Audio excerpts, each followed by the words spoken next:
Yes, it is possible. No, I'm not blowing smoke up your butt. I'm gonna spend the next 30 minutes developing not only a six-figure online coaching business, but one that can make over $250,000 per year or more. And if you follow this step-by-step for your specific industry, your specific niche, you can do the same. Hey, what's up? My name is Kyle Stanley. I built a real estate coaching business from 2019 to 2023 that did over $1 million and at its peak did $500,000 in 1 year. I then sold that business and now I'm back in the coaching game teaching people just like you how to get into online coaching, especially in the real estate industry. Now, the cool thing about today's video is that I'm gonna literally follow a business plan blueprint. And that's exactly what I call it, my business plan blueprint. If you comment with that below, business plan blueprint, I will actually send you this blueprint. You can download it and you can follow along with me as you're watching this video to create your $250,000 per year real estate coaching business. Now, before we get started, a question that I get all the time is, how do I know I'm qualified enough to start a real estate coaching company? I get it. There's a lot of people out there that say, hey, do I know enough? I'm not really an expert, but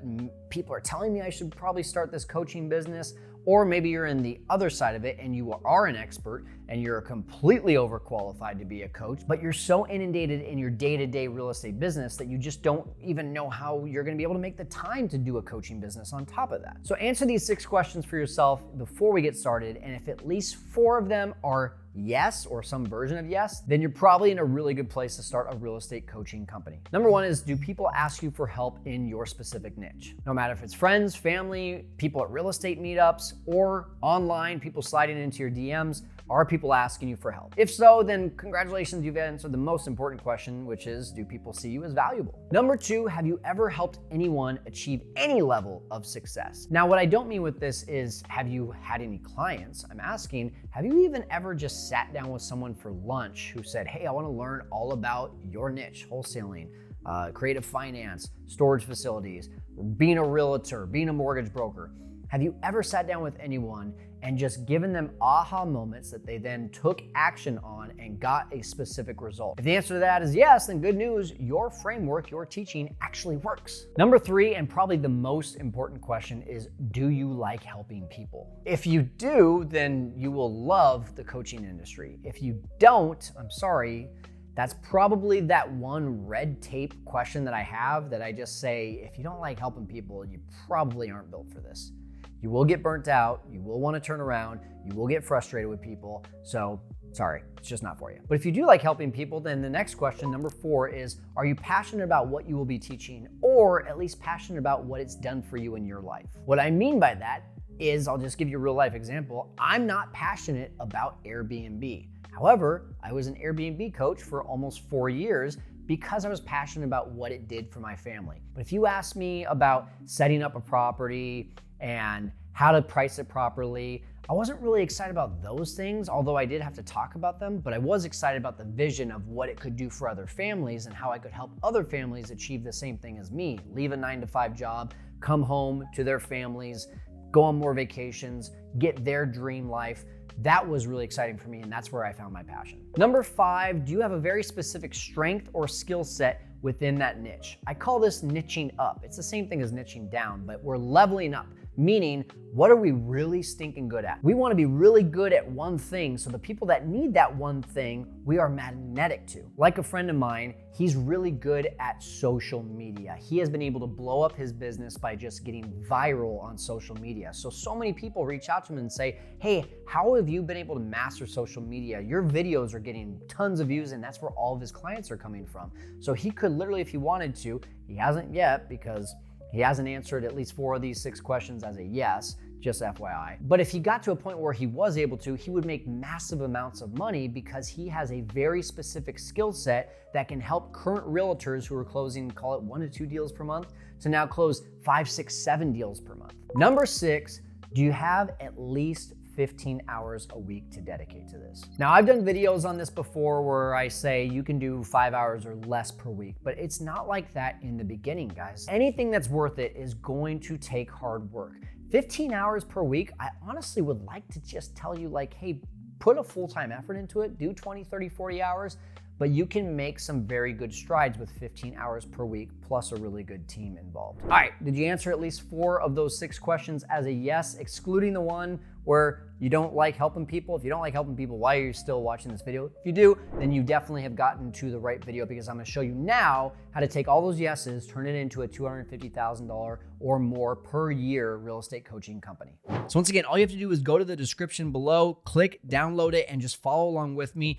Fill in what you do for your business, but I'm gonna fill in what I do and what I did for my Airbnb education business so that you can see exactly how it ran, exactly who I served, and exactly how I was able to turn it into a $500,000 per year business. So very simply, I'm just gonna read through this with you. So here it is, the business plan blueprint. Complete each section to identify your ideal client, your content assets, and action steps to start your six-figure real estate coaching business. And table of contents, we're gonna go through a few things. It's gonna feel a little bit robust, but I'm telling you, we're gonna get this done pretty quickly, especially because I'm gonna edit some stuff out. Let's start with keeping the end goal in mind. If we don't know where we're going, then how do we know that we've reached our destination? What's that first destination? So what I want you to do is I want you to start planning before you've defined success. What does that look like? How much time per week does that involve? How hands-on are you willing to be? Answer the questions below to set an end goal, then reverse engineer that goal with the plan. Answer these as if you're 3+ years into this business and reaching your top goal. So not right away, not 10 years down the road, 3 years into your business. At that point, it should be somewhat kind of streamlined. All right, how much do you want to make per month? Again, I'm gonna just give you my numbers based on where I was at by year 3, and not just my numbers, but my plan. I wanted to get this to $25,000 per month, okay? Now net, that's what I was bringing in. Gross was, again, you're looking at about $40,000 per month. How many hours do you want to put in? I only wanted to put in 10 to 15, and I pretty much met that goal by year 3. In the beginning, right, you're putting in a little bit more. What type of clients do you want to attract? I wanted independent, sorry, spelling is not easy to do while talking. Hard working, entrepreneur mindset. Family values, that's a big one for me. I didn't want to attract people that just were doing it for the money. I wanted people who wanted to actually make a difference for their family. And one last one, typically you're going to attract people that are within your age range and likeness. So I typically was attracting between 25 to 35 years old. That was in my mind who I wanted to attract. And this is important to know. We're gonna go into that actually in the next page, so stay tuned. How many people do you want to help along the way? In the beginning, I wanted to help hundreds, and it ended up being thousands. As we continue to go through these next steps, if we know, well, I want to help thousands of people, I can't be working one-on-one with people. It's just not possible. Or I only want to help 10 people per year, I can absolutely work one-on-one. So that's important to know. How large or small a team do you want to manage? I only wanted to manage 5 at most, and that's about what I had. How many events per year? I was single, and at the time I was willing to do anything, but I would say 1 per month, and that allows me to know, okay, what's my traveling budget? What's my budget for time on that? Any other goals? My main goal when I started my coaching business, and it really wasn't even a coaching business when I started, it was just a podcast and YouTube channel. I just wanted to collab with great people.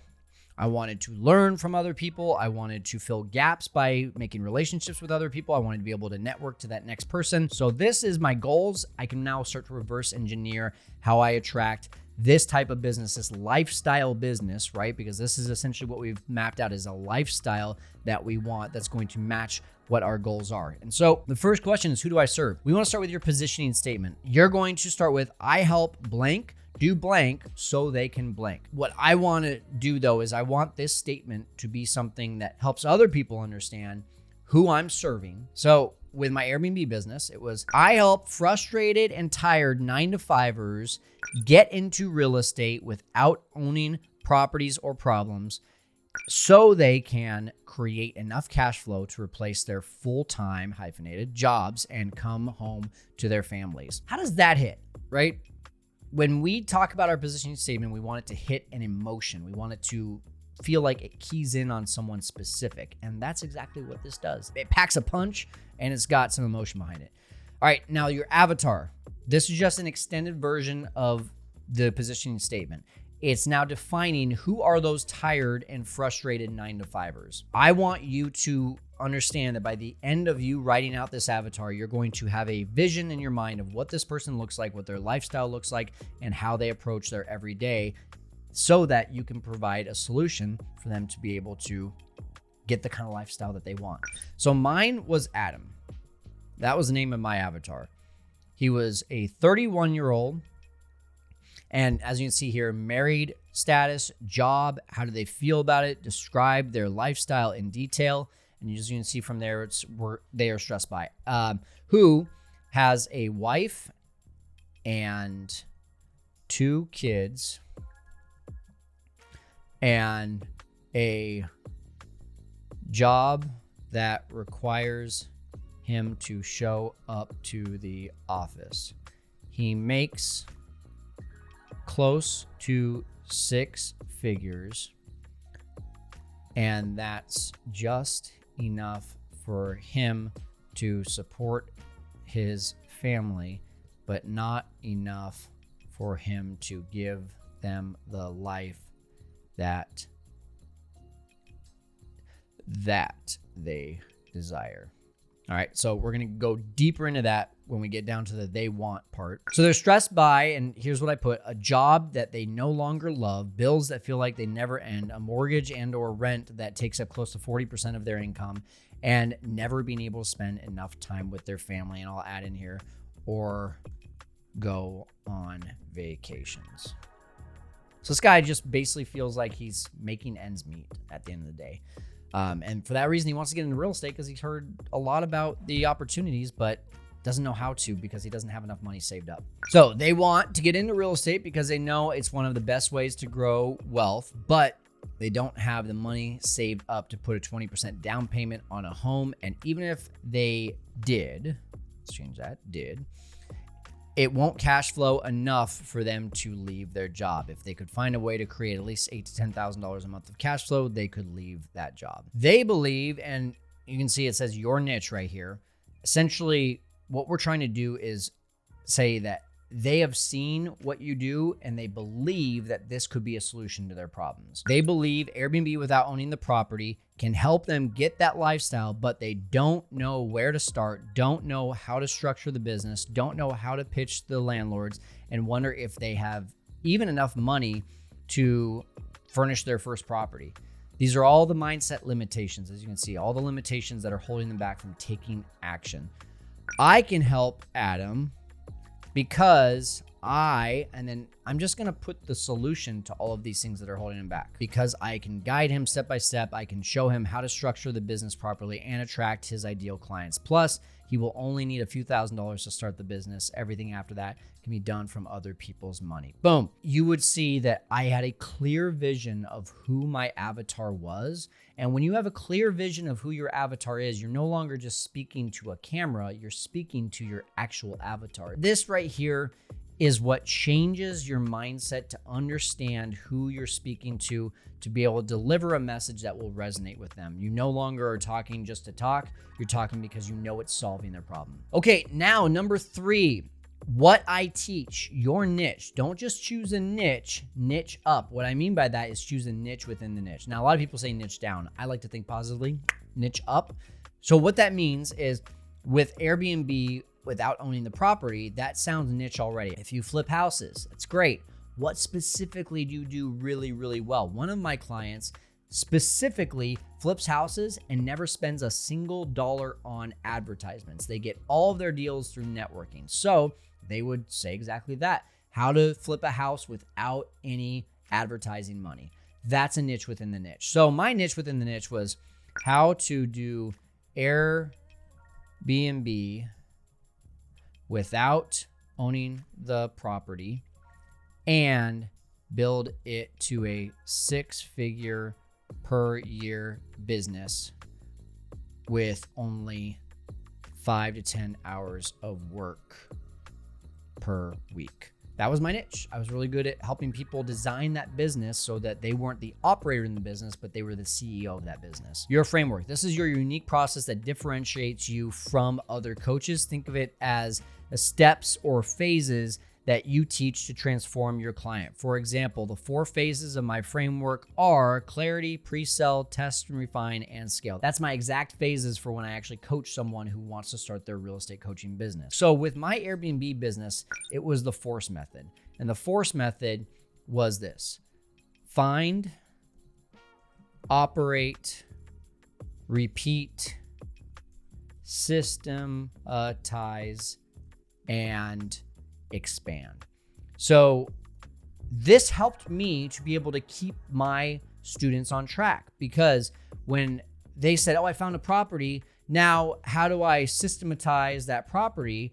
The answer I had was, well, you haven't gotten to operate yet. You need to learn how to operate before you systematize. And then before you get to systematize, you need to repeat that process. You need to do it again and again and again. And then you can start to systematize that process. And then once you systematize it, then you can expand. You can't skip any steps. Don't feel like you have to have your framework really set right now. That's the biggest thing I want to say, is don't get to this place and be like, well, I'm not good at learning a process. Just go do it. Just go start helping people. Or if you have already helped people, look back on how you helped them and think to yourself, what was that process? How did I go step by step? And what were those steps? Number 4, how I teach. We're going to just basically look at 3 different levels here. This is what I recommend. Free content so that you can attract your ideal clients. Level 1, group coaching. And that's going to help you to be able to have a scalable model right there. And then level basically 2 is a one-on-one or a service-based business. So free content. My free content was YouTube and Instagram. Actually, I had a podcast too. So YouTube, podcast, and Instagram. That's where my free content was. That's where people could find me. Level 1 was group coaching. What is the price? What will be included in your group coaching? And yada, yada, yada. Well, my group coaching evolved a lot, but the most popular version of it was $7,500. It was once per week group calls. It had a course. It had a Facebook community and tons of resources that people could use. Then my next up that you could add on was one-on-one, my time. Plus I had workshops, both in person and virtually. And those were like VIP days where I would do things actually at my house and show people my Airbnb. So these were the core thing. B right there, the level 1 is my core offer. Level 2 was essentially those extra add-ons, those upsells that they could add on for an extra price that would be worth it for me, but also give them more success as well. I'll go back to this really quick because this is really where I want to live, is with the group coaching model. This is the most popular. It is the most scalable. It is definitely how you want to, if you answered on page 1, going back to this, if you answered in the hundreds or in the thousands for this one right here of how many people you want to help, then you have to have a group coaching model. You just have to. I'm sorry if you didn't think you did, but you absolutely have to. You definitely want to have group calls. You definitely want to have a course. You definitely want to have a community, and you definitely want to have all those resources like the documents, the legal docs, the tools, like the calculators, all those kinds of things in your course. And then number 5, how I reach people, marketing efforts. Aside from your free content, where will your marketing time or dollars be spent to get more leads? i.e. networking, getting on other people's podcasts, doing some one-on-ones for cheap to get the testimonials, etc. Now, this is a big box, but the only reason I've got this as a big box is because if you just have this really intricate marketing plan, by all means, go for it. But here was my thing. Networking, going to events, speaking at events or other people's podcasts, and really just social media. None of this costs money. Aside from speaking at events and traveling to those events, that was the only thing that cost me money. I think that's a big thing for me. That was the model that I wanted. I didn't want a large overhead of all this costs of stuff like, social media managers and running ads. That just gets really heavy. That's where like you feel like you have to have leads upon leads upon leads. And if you do, that's great. And you probably can just pour more gas on that fire. But especially in the beginning, you want to get as much organic as possible to prove that your organic works. And then when you have an organic that actually works, can you throw money at that for turning that organic into paid ads? And that's great.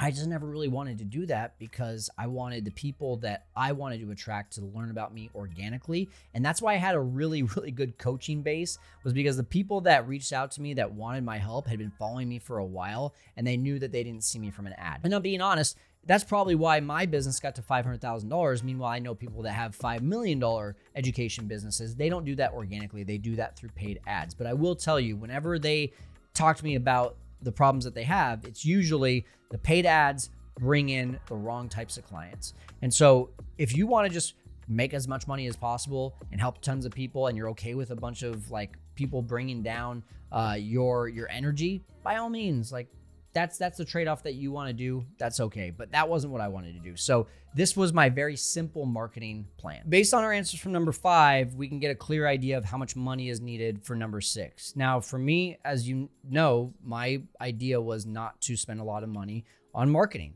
So for that reason, I didn't need a lot of capital to start. And that's exactly what we're asking on number 6 is, how much capital is needed? The good news is that this business is more about sweat equity than capital. However, you will still need to hire a few people to get started. I recommend starting with a video and website funnels budget of $5,000. So $5,000 is more than enough if you're willing to put in the sweat equity. First of all, I would encourage you to have a conversation with me first. So I want to encourage you not only to download this PDF, but also book a call with me, because I'd like to have a conversation of why you might want to consider doing some of this yourself or bringing some of the people in internally, because there's a lot of agencies out there that say they'll do everything for you and they're just not that good.